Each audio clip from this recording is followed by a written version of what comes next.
Hey guys, good morning. Al here.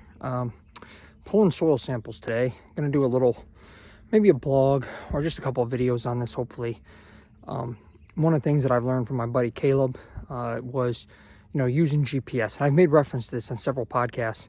If you don't have access to GPS, like on Onyx or something, you can use T-Post. So what I've been doing is I've been taking composite samples of these fields. This is High Point for many years. What I'm doing now is I'm putting Onyx in, I'm dropping my waypoint and then labeling it soil sampling with the date. So now next year when I come back, I can come to these exact same locations and take 3 or 4 soil probes at 6-inch depth in those exact locations and then send in a composite sample of this particular field. As I get further along, of course, you can even further streamline that and only send in samples within those particular regions. I probably won't ever get to that point unless there's a trouble area and or an area that's doing, kind of an anomaly relative to the field. So if it's doing really, really well, then I'll likely sample that and go, what's going on here in the soil that's making this do so much better? I haven't seen that in the past, so I'm probably just going to continue to take composite samples. But instead of doing it at random, doing it within the same GPS coordinates or roughly as close as Onyx can get me. One other thing I want to show you in this video, hopefully this does it justice. So this is High Point, and you probably heard me talk about it before. Let me just go real slow here. So what you see in that sample, it was an old logging deck, really high up on the ridge.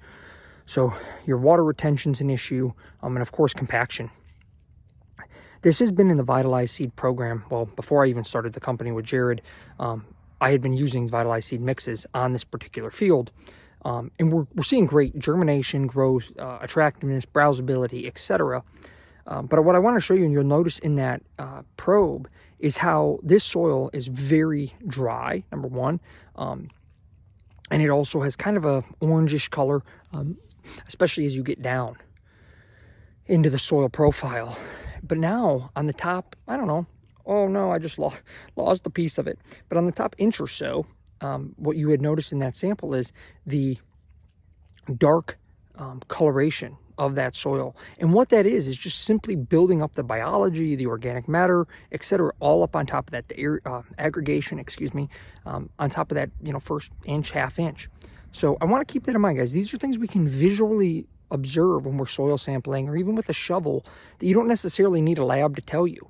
When you see that line, like, okay, things are happening, good things are happening, we're seeing better color on the soil, etc. So keep that in mind, guys. Be safe, enjoy the outdoors, and thanks so much for everyone for supporting Vitalize Seed.